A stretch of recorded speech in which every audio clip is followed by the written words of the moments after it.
الحمد لله رب العالمين والصلاة والسلام على سيد المرسلين وعلى آله وصحبه أجمعين أما بعد فأعوذ بالله من الشيطان الرجيم بسم الله الرحمن الرحيم طاعة وقول معروف فإذا عزموا الأمر فلو صدقوا الله لكان خيرا لهم فهل عسيتم إن توليتم أن تفسدوا في الأرض وتقطعوا أرحامكم أولئك الذين لعنهم الله فأصمهم وأعمى أبصارهم أفلا يتدبرون القرآن أم على قلوب أقفالها صدق الله العظيم وصدق رسوله النبي الكريم ونحن على ذلك من الشاهدين والشاكرين والحمد لله رب العالمين اللهم صل على محمد النبي الأمي وعلى آله وصحبه وبارك وسلم۔ محترم بزرگوں اور دوستو، عزیز بھائیو، الحمدللہ میں نے آپ حضرات کے سامنے سورہ محمد کی چند آیات کریمہ تلاوت کی ہیں۔ اللہ رب العالمین نے ان آیات کریمہ میں منافقین کا حال بیان فرمایا ہے۔ اللہ تعالیٰ ارشاد فرماتے ہیں طاعت و قول معروف، کہ یہ منافق لوگ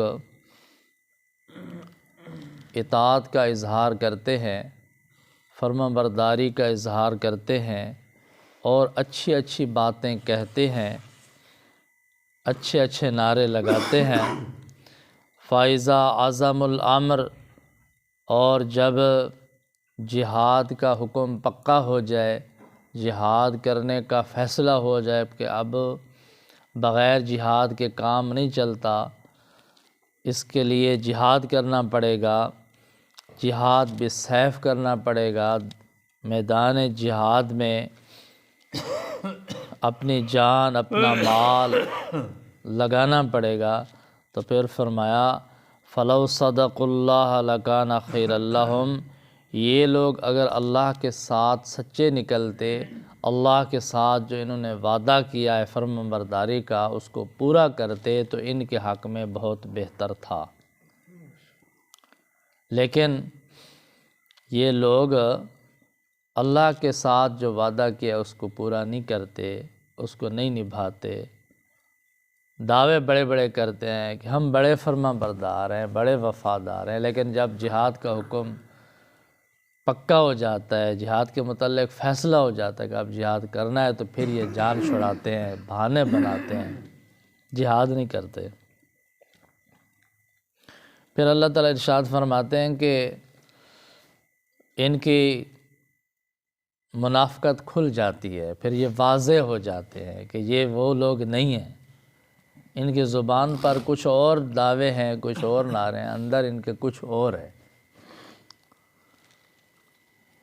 پھر اللہ تعالیٰ ارشاد فرماتے ہیں فَهَلْ عَسَيْتُمْ إِن تَوَلَّيْتُمْ أَن تُفْسِدُوا فِي الْأَرْضِ وَتُقَطِّعُوا أَرْحَامَكُمْ۔ اس آیت کریمہ کی ایک تفسیر یہ ہے کہ اگر ان کو اقتدار مل جائے، ایسے لوگوں کو حکومت مل جائے، تو ان سے کیا امید کی جائے؟ یہی توقع کی جائے، امید رکھی جائے کہ یہ زمین میں فساد مچائیں گے۔ وَتُقَطِّعُوا أَرْحَامَكُمْ، اور تم لوگ آپس کی رشتہ داریوں کو کاٹو گے، رشتے ناتے کو کاٹو گے، رشتہ داروں پر ظلم کرو گے، زیادتیاں کرو گے۔ جو لوگ اللہ اور اس کے رسول صلی اللہ علیہ وسلم کے ساتھ سچے نہیں ہیں، اللہ اور اس کے رسول صلی اللہ علیہ وسلم کے ساتھ وفادار نہیں ہیں، اللہ اور اس کے رسول صلی اللہ علیہ وسلم کے ساتھ منافقت کر رہے ہیں، وہ دوسرے لوگوں کے ساتھ کس طرح اخلاص کے ساتھ پیش آئیں گے؟ دوسرے لوگوں کی کون سی خیر خواہی کریں گے؟ کیسے سچے ثابت ہوں گے؟ اگر ان کو اقتدار مل جائے گا تو پھر یہی لوگ سب سے بڑا فساد مچائیں گے زمین پر، سب سے زیادہ ناانصافی یہی لوگ کریں گے۔ ان کے دل میں اللہ کا خوف نہیں ہے، اللہ کا ڈر نہیں ہے، اللہ کے ساتھ فرما بردار نہیں ہے، پھر یہ لوگوں سے مال و دولت چھینیں گے، لوگوں سے نہیں اپنوں سے بھی چھینیں گے، اپنوں کو بھی معاف نہیں کریں گے، رشتہ داروں کو بھی معاف نہیں کریں گے، پھر یہ ایسے درندے بن جائیں گے، کسی کو معاف نہیں کریں گے۔ تو جہاد اس لیے ہے کہ اللہ کی زمین پر عدل و انصاف قائم ہو، ظلم ختم ہو، زیادتی ختم ہو، فساد ختم ہو۔ اگر اہل حق کا اقتدار نہیں ہوگا، اہل حق کی حکومت نہیں ہوگی، ان منافق لوگوں کی، اللہ اور اس کے رسول صلی اللہ علیہ وسلم کے نافرمان لوگوں کی حکومت ہوگی تو پھر اللہ کی زمین پر فساد مچائیں گے۔ یہ تو اپنی من مانی کریں گے، اپنی نفس کی خواہشات کی پیروی کریں گے، اور جو لوگ اپنے نفس کی خواہشات کی پیروی کرتے ہیں پھر اللہ کی زمین پر فساد مچاتے ہیں۔ جب اقتدار میں ایسے لوگ آ جائیں جو اللہ اور اس کے رسول صلی اللہ علیہ وسلم کے ساتھ وفادار نہیں ہیں، دین کے ساتھ وفادار نہیں ہیں، تو پھر یہ فساد پھیلے گا۔ جب اوپر کے لوگ مخلص نہیں ہوں گے، فسادی ہوں گے، تو یہ اثر نیچے تک پہنچے گا، بڑے سے بڑے آدمی سے لے کر چھوٹے سے چھوٹے جو کارندہ ہوتا ہے، ملازم ہوتا ہے، اتنے تک سارے پھر ظلم کرنے والے ہوں گے، لوٹنے والے ہوں گے، زیادتی کرنے والے ہوں گے۔ جب صاحب اقتدار لوگ ظلم کر رہے ہوں گے، لوگوں سے مال دولت چھین رہے ہوں گے، تو پھر کوئی بھی معاف نہیں کرے، پھر ریڑھی والے بھائی اپنا ہاتھ لگائے۔ کتنے لوگ ہوتے ہیں صبح سویرے جاتے ہیں منڈی سے سبزی لاتے ہیں، فروٹ لاتے ہیں، اس کی پیٹیاں لاتے ہیں، اوپر سے اچھے اچھے فروٹ رکھے ہوئے ہیں، بہت فروٹ مہنگا ہو گیا ہے، نیچے سے کھولتے ہیں سارے خراب ہیں، کوئی نہیں بچے گا۔ جس کا جہاں ہاتھ لگے گا وہ اپنا ہاتھ پورا کرے گا، اپنی طرف سے کوئی کسر نہیں چھوڑے گا، اس لیے کہ صاحب اقتدار لوگوں میں جب ظلم آ گیا ہے، زیادتی آ گئی ہے، تو پھر یہ اثر نیچے تک پہنچے گا۔ تو اللہ تعالیٰ یہی بات سمجھا رہے ہیں، جو لوگ اللہ اور اس کے رسول کے ساتھ فرما بردار نہیں ہیں، تمہارے ساتھ کتنے فرما بردار ہوں گے؟ فساد مچائیں گے۔ اس فساد کو ختم کرنے کے لیے اسلام کو نافذ کیا جاتا ہے۔ اسلام آیا ہے ظلم کو ختم کرنے کے لیے، ناانصافی کو ختم کرنے کے لیے، عدل و انصاف قائم کرنے کے لیے اسلام ہے۔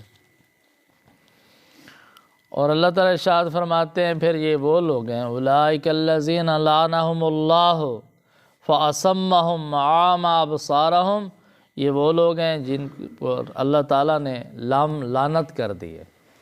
یہ لعنت اللہ کی رحمت کی ضد ہے، رحمت کے خلاف ہے۔ جس پر اللہ کی لعنت ہوگی اس کا مطلب یہ ہے کہ وہ اللہ کی رحمت سے محروم ہو گئی ہے۔ یہ وہ لوگ ہیں جو اللہ کی رحمت سے محروم ہیں، ان پر اللہ کی لعنت ہو گئی ہے، اور اسی وجہ سے اللہ تعالیٰ نے ان کو بہرا کر دیا ہے، ان کو اندھا کر دیا ہے۔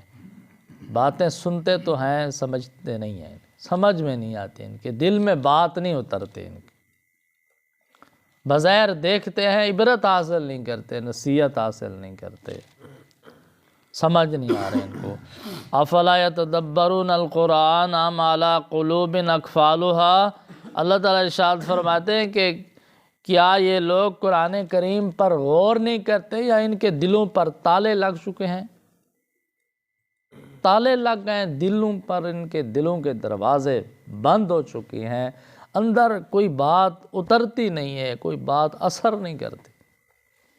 قرآن کریم پڑھا جا رہا ہے، قرآن کریم کی تفسیر بیان کی جا رہی ہے، نبی کریم صلی اللہ علیہ وسلم کی احادیث بیان کی جا رہی ہیں، واعظ کیا جا رہا ہے، نصیحت کی جا رہی ہے، دلائل کے ساتھ سمجھایا جا رہا ہے، عبرت کے واقعات سنائے جا رہے ہیں، کوئی اثر نہیں ہوتا، بات مانتے نہیں لوگ۔ بات کیا ہے؟ یہ قرآن کریم پر غور نہیں کرتے، یا دوسری بات ہے کہ ان کے دلوں پر تالے لگ چکے ہیں، تالے لگ چکے۔ ایک آدمی امام حسن بصری رحمۃ اللہ علیہ کو کہنے لگا، حضرت آپ بات تو فرماتے ہیں پر لوگوں کے دل سو گئے ہیں، اثر نہیں ہوتا۔ تو حضرت رحمۃ اللہ علیہ نے بہت ہی عجیب جواب دیا۔ امام حسن بصری رحمۃ اللہ علیہ نے ارشاد فرمایا کہ نہیں، سو نہیں گئے، ان کے دل مر گئے۔